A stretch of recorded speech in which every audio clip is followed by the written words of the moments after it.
Today it is time for a best of 5 series of top level StarCraft 2, and what I've got for you is a Zerg versus Zerg, where apparently our very first player here playing with the blue Zerg drones decides to start up a drone, probably on autopilot in the first second of the game, and then cancels it. Playing here with the blue Zerg pieces from South Korea, going for a 12 spawning pool. We have none other than Dark, the current world champion of SC2. His opponent in the opposite corner, playing with the red Zerg drones, likewise also an extremely highly ranked Zerg. We are looking at none other than Solar's main hatchery. Alrighty, so a hyper-aggressive opener right here from Dark. The question is he going to be pulling the drones? This is one of those build orders that, technically speaking, is not that good at the tippity top of the skill level. However, if you make like one little slip up in the defense, right, especially when you're going hatchery first, you're basically dead. So, we'll see what he decides to do when this spawning pool finishes. He already hotkeyed 3 drones, it looked like, right there separately. So, I think he's going to be pulling everything but 3 drones. I'm not entirely sure. Anyways, here come the Zerglings. We should see the drones leave just a little bit before the Zerglings hatch. At the very least, if he wants to go all in, right? Like, he could just make a... Yeah, there they go. What? Oh, okay. So, he pulls 3 of them early. And then the rest of them come afterwards. Alrighty, I see. So these 3 drones right over here are drones with a mission. They plan on becoming a couple of spine crawlers. I think he probably plans on building some cheeky spine crawlers right there on the edge of creep. Now Solar, at this point, has absolutely no idea that this is happening. Okay, he sees the drones right there. I'm assuming, yeah, he should have picked up on that. I mean, he had 2 moments where he could certainly figure that sort of thing out. Now at this point, look at that. Okay, what is his defense gonna be? He sends 1 drone right here towards what seems to be the low ground to see if indeed there's additional drones leading the charge. He then decides to pull a couple of his own workers. Now, this is extremely difficult to defend, especially with a hatchery first. So as soon as these spine crawlers finish up, it's basically game over. 2 queens start up right away. Zerglings are being produced right here as well by Solar. Solar's trying to buy time to get those queens out, but if he buys too much time, obviously these spine crawlers will finish up as well. Zerglings are going to be popping here very soon for the player in red, who obviously has more workers fighting right over here. The Zerglings in blue desperately trying to see if they can finish anything up. 1 spine crawler gets targeted down, and actually a second one gets cancelled there as well by Dark. Maybe a little bit of a misplay, and at this point it seems like all of the blue units are being surrounded. Spine crawler though does finish up. All of the Zerglings are gone. Queen spawn at this point as well, and Dark types a little emoji. I think this is a little crying face right over there. I'm pretty sure he did not mean to cancel that second spine crawler. Oof. Alrighty, so just like that, just a couple of minutes into this video, we already find ourselves in game number 2. We find ourselves on Oxide. Now, oh my god, I can't help but notice that the player in red this time around is not making any workers. We're going full meme. Alright, here it is.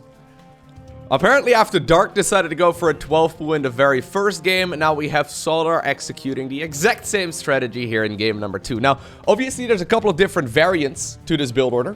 I've seen Zerg players pull all the drones. I've seen Zerg players pull no drones and then, you know, just expand as a follow-up. I secretly hope that Solar decides to go for the exact same approach, just to show Dark how it's supposed to be done. Is Dark gonna go for a hatch first? Yeah, he will. Now, I mean... So, back in the day, right, whenever you had a 12 pool versus a hatch first, the player going 12 pool with a drone pool would basically automatically win it. It was considered to be as close to a build order loss as possible. It's very difficult to micro, but it seems at the tippity top of the skill level, which is where both of these guys play, 12 pool is kind of losing popularity a little bit, because, I mean, at the very least, in a lot of the games that I've seen this being played recently, it's the player that's being aggressive that loses. So I guess they figured out how to properly control this. So here we go. The full meme approach. If you're struggling on the ladder and you need to have a win rate of 50%, you can make your way to Grandmaster just playing this build literally every single time. I recommend you not. You know, I recommend you to not do that, but it certainly is a way. Alrighty. So how is this gonna happen? The overlords right here from Dark are both on the left-hand side of the map, so he has no idea. I mean, he probably saw these Zerglings just now, but he doesn't really know exactly how aggressive this is going to be. He did already check the perimeter right there of the creep to make sure that no spine crawlers were going up very early. Alrighty, so there's two spine crawlers rather coming up. Third spine crawler also gets the coverage right there. Ooh, from that spawning pool. Now, a couple of units actually get surrounded here in the mineral line preemptively. I actually think that's a misplay right there by Solar. Yeah, he ends up losing quite a few things there relatively easily. Now, there's a spine crawler on the back there as well of Dark. So, Dark decides to go for the single queen approach rather than the dual queen approach. Spine crawler is already gone though. I think that this spine will probably be forced to be cancelled as well. Eventually, these spines are gonna finish up, but obviously these drones, yeah, they can just run towards the natural. Is this one in range of the mineral line? Yeah, apparently it is. Apparently it is. So, at this point, we have Solar once again uprooting one of these spines, trying to see if he can burrow it once more. There's a lot of additional units right now spawning though for Dark, who's just adding on as many Zerglings as he possibly can. The same obviously can be said for Solar, but his have to run all the way across now. Once again, I feel like Solar could have actually used that spine on the low ground to help out the spine on the high ground. And you know what? Very clean defense right there by Dark. Shows us how it's supposed to be done. He ends up coming out ahead 11 workers. That's a lot of workers. Nicely done. Now, I don't want to be greedy, but... Aww. Okay, never mind, guys. I was gonna say, I would like to see... I would like to see a 12 pool in literally every single map. That would be kind of fun. I mean, it would also be the shortest best of 5 series I've ever casted. But, you know, it would be kind of fun. By the way, the score currently, there it is. 1-1. Let me flip. There we go, the scoreboard as well. So the player in the red, obviously, shows up right there at the top of the scoreboard. And also in the top section of the map. Alrighty. So, 13 overlords. Guys, I'm pretty sure we are in for a standard game. Crazy, crazy. I mean, Romanticide is, you know, a map with a relatively short rush distance. I mean, all of the maps actually in the new map pool have a relatively short rush distance. But it looks like Hatchery first on both sides of the map. So indeed, we have ourselves a bit of a standard opener. Now, when it comes to highest ranked Zerg players right now on Aligulek, we have Zero in first place, Raynor in second place, Dark in third, Rogue in 4th, and Solar in 5th. So, you know, in case you don't watch a lot of StarCraft 2, both of these guys very good at playing with the Zerg units.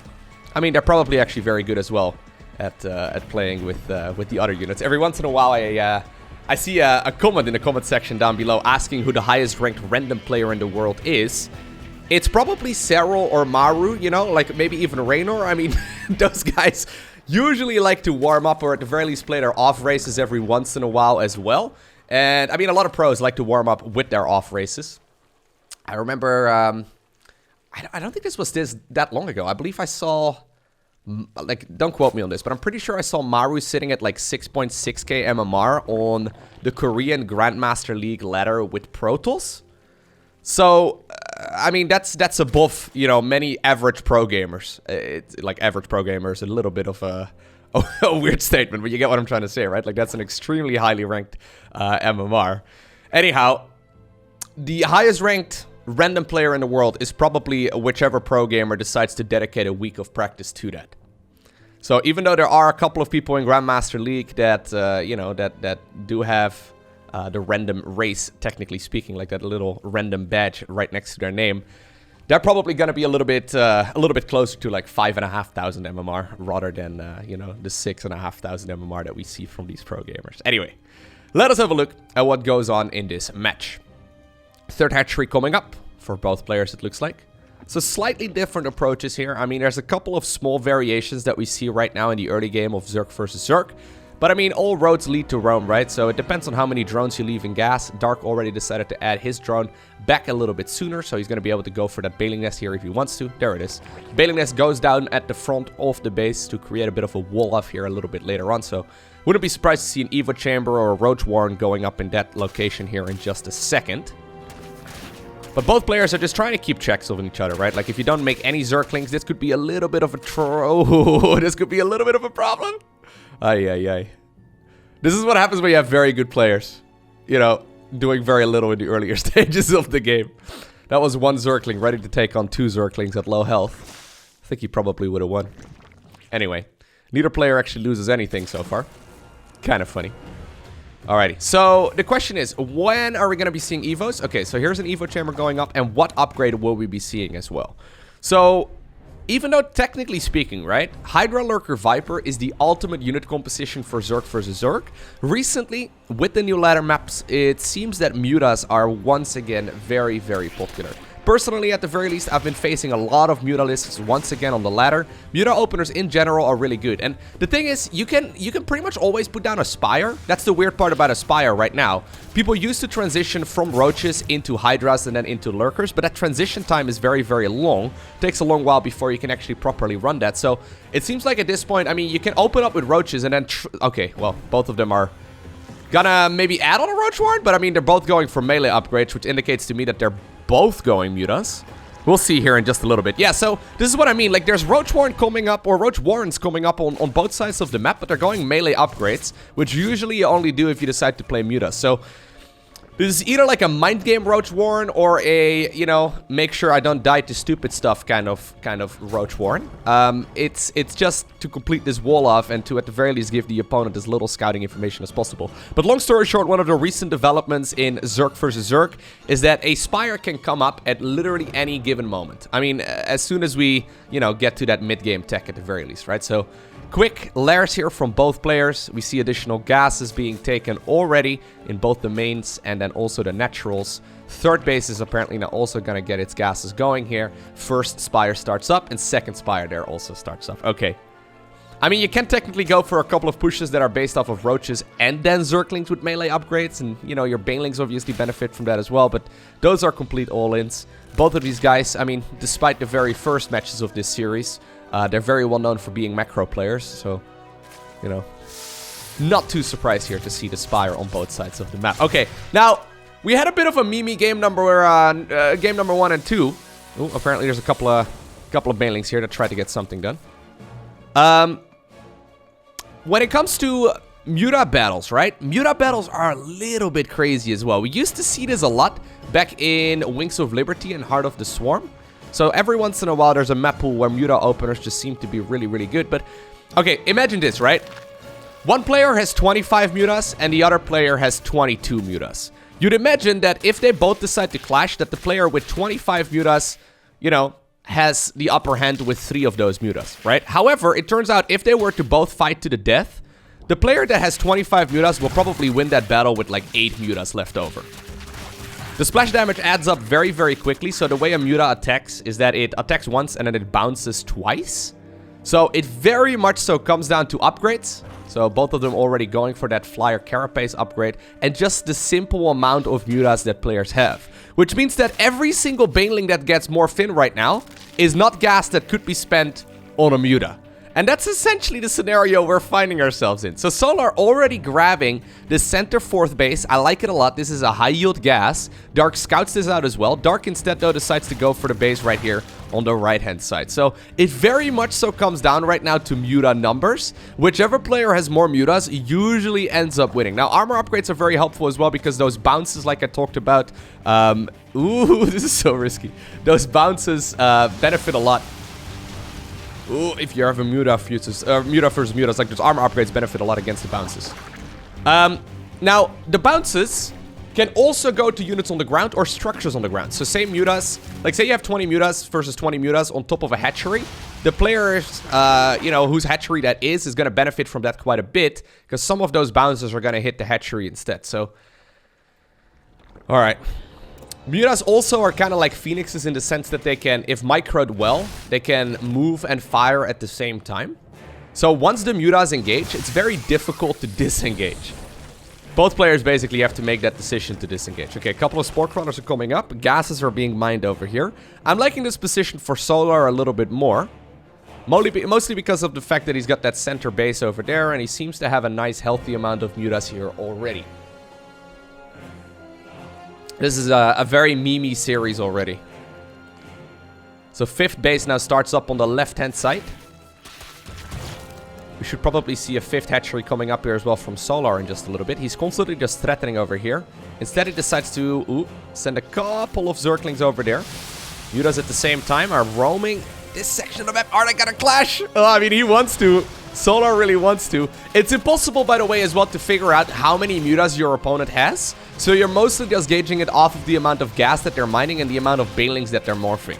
So it's a really funny scenario. Notice as well that they're not going for like +2 melee. At the very least, unless I missed it. They're not going for like +2 melee or anything along those lines. Apparently Dark does decide to go for the +1 flyer upgrades here. Zerglings are currently underneath there for Solar. So he does get a couple of bounces on those guys as well. And Dark decides to back off.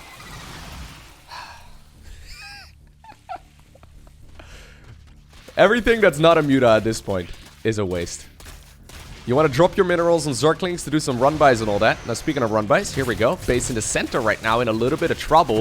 If Solar ends up losing that, I mean, he has had the upper hand as far as, like, map control goes for quite some time. Just denying a little bit of mining over there is very, very critical. 5th base on the left-hand side also stays alive, but I've got a feeling that it probably will get picked off here in just a little bit. Dark actually did a nice little bit of aggression over there, forcing his opponent off gas for just a little while. He also does have that upper hand as far as the upgrades go. So this upgrade is going to finish quite a bit before his opponents. Now, how many mutas right now? 41 mutas versus 38, so 41 in red. Zerglings do decide to finish up the base over here on the left. That one's going to finish. More Zerglings, though, in the top right-hand corner, apparently trying their very best to get something done. One Spore Crawler gets in a hit as well. A couple of reinforcing mutas may get picked off, but nice micro there by the World Champ. Zerglings, in the meantime, find themselves a little bit of, a little bit of damage. So this over here actually adds up a lot. I feel like it's been Solar who's had the map control for quite some time, but Dark, that somehow, some way, is wiggling out just a little bit more damage. Once again, forcing just a little bit less mining time. He even decides to go into the +2 flyer upgrades. Don't really know exactly how that math works out, to be honest, but... Oh my god. This is such a big cloud of mutas. So they're gonna clash once, and that's gonna be it. It depends where they're clashing and what upgrades they have. Now, apparently 2 Zerglings magically made their way towards the natural. There we go. Or I guess they morphed themselves into Binglings inside of the main base and then waddled towards the natural. Nicely done. Dark just trying his best to get ahead. So he's actually now killed 22 drones. That's very respectable. Now this is another awkward moment. Both players at this point are maxed out. We're both at 50 somewhat mutas. I don't know how this plays out. This is so awkward. I love this. Alright. I feel like we're waiting for both players to clash, right? So they're both desperately trying to, like, macro up as much as possible. Solar decides to throw down an infestation pit, which once again he did when he's maxed out. So he's not wasting, you know, any mutas, I guess, at this point. He probably wants to see if he can go up towards the hive and then get vipers. Parasitic Bomb is absolutely fantastic for obvious reasons against mutalisks. There are so many mutas, though. Is Dark even like spending drones to like make more mutas? Feels like he is.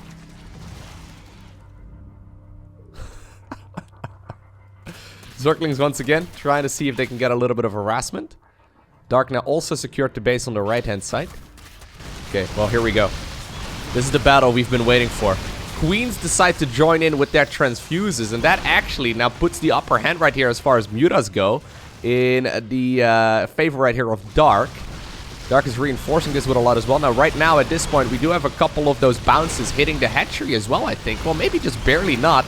A Spore Crawler also roots over there, but I've got a feeling there's way more mutas at this point available for the player in blue. This is so silly. Oh my god. So look at that, right? At this point, we have 44 mutas versus 26, even though they were very even earlier. It just takes like one little misstep to get that upper hand. And at this point, I mean, that's way too many, right? Solar can't keep up. Yeah, there we go, GG. Alright, so before we jump into the next map in that series, I just want to quickly showcase you what happens in the LowkoTV unit tester. This is a little arcade map that you can open up to simulate different battles in. So what we have right here on the left-hand side is 50 mutas with 2-1 upgrades, right? So 1 carapace upgrade and 2 flyer upgrades for the attacks, right? Right here on the right, we have 45 mutas with the same exact upgrades. We're just gonna make them fight out to the death, and we'll see what ends up happening. So this actually kind of blew my mind when I first saw this a couple of years ago. Even though the difference in the actual Muta numbers is very, very low, look at this. The player in red wins, not with like 5 Mutas remaining, but with like half of his Mutas remaining. Muta versus Muta fights are absolute chaos. Alrighty, so after that little arcade field trip, we now find ourselves in the next map in this best of 5 series. It's match point here for Dark in the top right-hand corner of the map. Jagannatha. I don't know. I looked up the perfect pronunciation at some point, and apparently there's not really a consensus on it, right? So this is obviously a word, the map name that is. You can see it right there above the minimap. That is not rooted in English. And apparently the original language pronounces it a little bit differently than you would in English, and it just makes the whole thing a little bit confusing. I've watched quite a few SC2 casts myself, and it seems like every single commentator pronounces this map name a little bit differently. From what I understand, though, I actually looked into this, right? So apparently Jagannatha, however you pronounce it, is like the original word, or at least one of the origins for the word juggernaut. So that's the way I'm trying to kind of remember it. I think since it's juggernaut, it's Jagannatha. I think. I don't know, bro. I'm open to recommendations. If you have a suggestion on what I should call this map, let me know. Jag Alley. Just Jag. We find ourselves on Jag. The map with, like, the circles, you know? Those speed circle things. They're everywhere. Anyhow. It's this map. Pretty good one, actually. So, a lot of the maps in the current map pool are Muta maps. The reason for that is that it's difficult to go ahead and grab a 4th base comfortably if you're playing roaches, right? So, oftentimes the scenario we see in Zerg vs. Zerg is one player going roaches and then the other player going Mutas. Knowing that Hydra Lurker Viper is the ultimate unit composition, the problem is usually getting enough resources to be able to afford that. So, if you have 3 base income, going up towards Hydra Lurker Viper is pretty much impossible. You need at least 8 gases in order to pull that off. So, one of the reasons that a map is a Muta map is because it's difficult to acquire a 4th base if you were to be playing a ground-based army. So, for example, on the previous map on the Romanticide, you either have to expand towards the center from your 3rd base, which is expanding heavily in the direction of the player who would be playing Mutas then, so it's kind of difficult to pull off, or you have to expand horizontally away from your 3rd base towards that little like low ground dip, or towards your opponent on the other. But basically, all the locations kind of suck for a 4th base if you are playing a defensive ground-based army. Now, if you compare that to this one, on this map, you have the 3rd base over here horizontally, like Dark is showing us, and Solar actually is doing the same thing on the other side of the map. However, the 4th base is also relatively easily accessible, right? So this map may favor roach play just a little bit more. Normally, I would say that it does. The only thing is that these speed circles over here seem to favor aggressive play quite a bit. So even though technically speaking, you should be able to get up a 4th base here with a ground-based army, these speed circles actually make it very, very easily to get the harassment going, and it seems to certainly favor more aggressive play. So maybe we're going to be seeing Mutas here once again from both players. Or maybe, I haven't seen too many pro games yet on this map. At the very least when it comes to Zerg vs. Zerg. Maybe we're going to be seeing a, you know, a roach opener here. I'm excited though to figure out. Because, I mean, a lot of these games are also... I play a lot of StarCraft 2, as you probably know, right? A lot of these games are also me doing research on how to get better in the game. I've been playing mostly Zerg over the last year or so. But, I mean, pretty decent playing the other races too. So I'm trying to learn more and more about SC2. It's one of the beautiful things, man. Like, there's a lot of people asking, like, hey, Loki, you've been playing StarCraft 2 for 10 years. Don't you get bored? I mean, it's the same game every time. It's like, no, dude, what do you mean?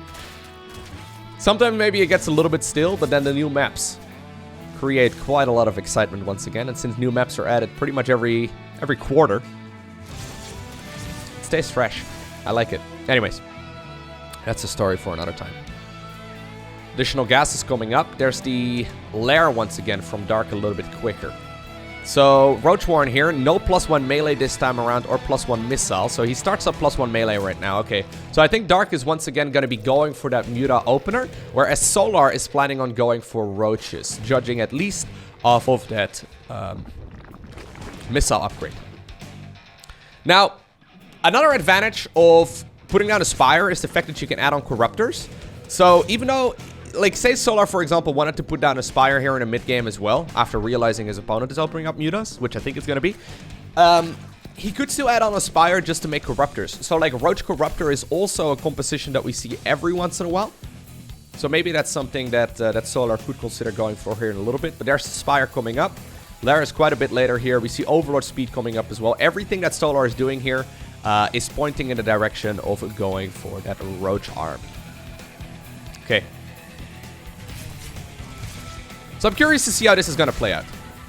So those speed up circles, right? Especially once the 4th base is acquired over here, really allow those Mutas to dart in extremely quickly and then also disengage very quickly.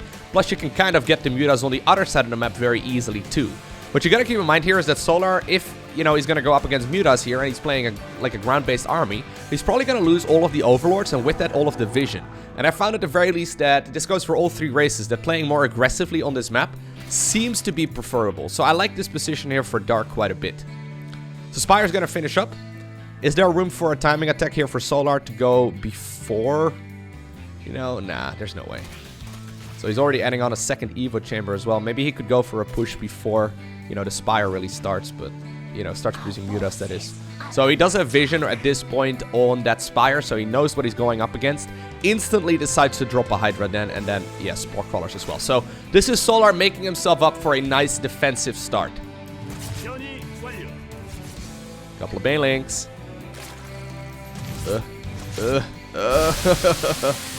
4 drones only? Alright. Pretty sure half of us would have lost the entire mineral line. But this is before the Mutas are even really out, and you can already see that Dark is starting to put on the pressure. We'll probably see this for quite some time. So ultimately, I think Solar's unit composition, if he survives for long enough, should be better. The only problem is that, you know, Dark is going to put on a lot of pressure and surviving is really, really hard. Look at that. The spread on the Mutas as well, just to catch as many of these flying units as he can. So this is going to reduce the vision here of Solar quite a bit. Wouldn't be surprised to see an Overseer as well going after those creep tumors in just a little bit, just to put Solar even more in the dark. Yep. There's the Overseer. There's the kill on the Spore. Or on the tumor, rather. Okay.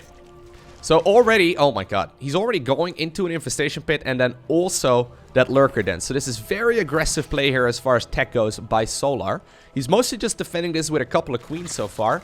Not really going for that many Hydras. I mean, I think the Hydras he is making, he may very well get a couple lurkers or something along those lines. But he needs to be very careful against these Mutas. There are 6 more Mutas coming up.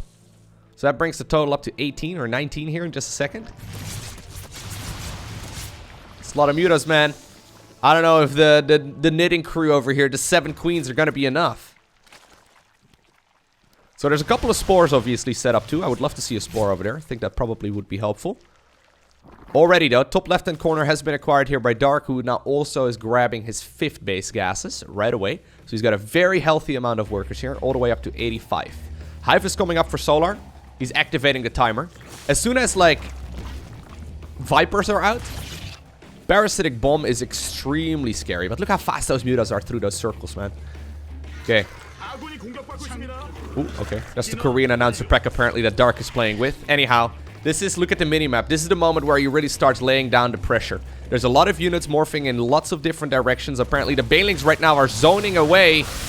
Or the Mutas, rather, are zoning away the Queens, so the Banelings can get a little bit of damage in. A couple of the Queens end up going down here as well. There's enough Mutas to take on the rest of these Queens as well. Banelings at the same time now making their move over towards the 4th base, although Lurkers have finished up. Although, yeah, if they're not burrowed, I mean, yeah, go ahead, get a couple more of those drones. There you go. Lurkers do burrow, but not until after the fight. Queens right now caught... at a bit of a weird angle as well. Zerglings at the same time do decide to run on over towards that 3rd base. These Mutas are running dangerously low, but still 18 of them are alive. And I mean, I've got a feeling that this base on the right-hand side of the map will fall. And this is the speed, man. The speed and momentum of those Mutaling Bane openers is absolutely insane. GG is cold. And just like that, Dark wins game number 4 in this best of 5 series. And he obtains the victory in a 3-1 fashion. So hey, if you take anything away from this series, right, if you're a Zerg player, Mutas and Zerglings, they're your friends. I don't think I need to tell you that, but they're certainly very good right now in this matchup. Anyway, for now, I want to thank you for watching. Hope you enjoyed it. If you did, hit that like button down below, and if you want to see more, hit that subscribe button. If you really enjoyed the show, consider hitting that join button right below the subscribe button as well. There's a couple of perks you get for becoming a YouTube member. So at the very least, have a look. And I hope to see your name show up in the YouTube members next video. But for now, I want to thank you for watching. Have an awesome day. Don't forget to smile. And I'll see you once again in the next one.